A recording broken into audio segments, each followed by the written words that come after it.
Hey gang, Tim from Sydney Tools here. Something different today, and with Australia Day upon us, I thought I'd adapt some traditional Aussie cuisine in damper so that you can make it for yourself and make it pretty fancy on the building site. 4 simple ingredients, and all you're gonna need is 4 pieces of equipment to make the damper today. That's a bucket, a stick, a butter knife, and if you wanna be fancy, a pastry brush. Just make sure you've got rid of all the terps out of it before you use it. Mix the salt into your flour and then add the butter. Get your hands in there, massage that butter into the flour till it looks like breadcrumbs. Then use your butter knife to add the milk and just fold it through until it looks like a nice ball of dough.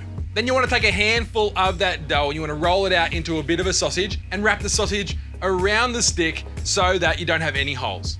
The thicker you make that sausage, the more likely your boss is gonna make it your last day at work, so make sure you make it nice and thin so you can cook it quickly. Now to cook the damper today, I'm gonna be using the Turbo Torch kit from Hot Devil, and for a limited time it comes with an extra gas cylinder, so you got plenty of gas to get cooking. Because I don't wanna get the heat directly on the dough and destroy it, I built myself a little oven here out of some granite pavers I found lying around. Warm the oven up, then insert the dough and just slowly rotate it so that it cooks evenly. You'll know when it's cooked right through because of the sound it makes when you give it a tap. And while it's still hot, slide it straight off your stick, spread her open, and you can either fill it there with butter and Vegemite or butter and honey, whatever your favorite spread is, but today we need to go a little bit more gourmet. Being Australia Day weekend, you want to get your hands on some lamb, but if your shop's all out like mine, here's some beef kebabs that I prepared earlier.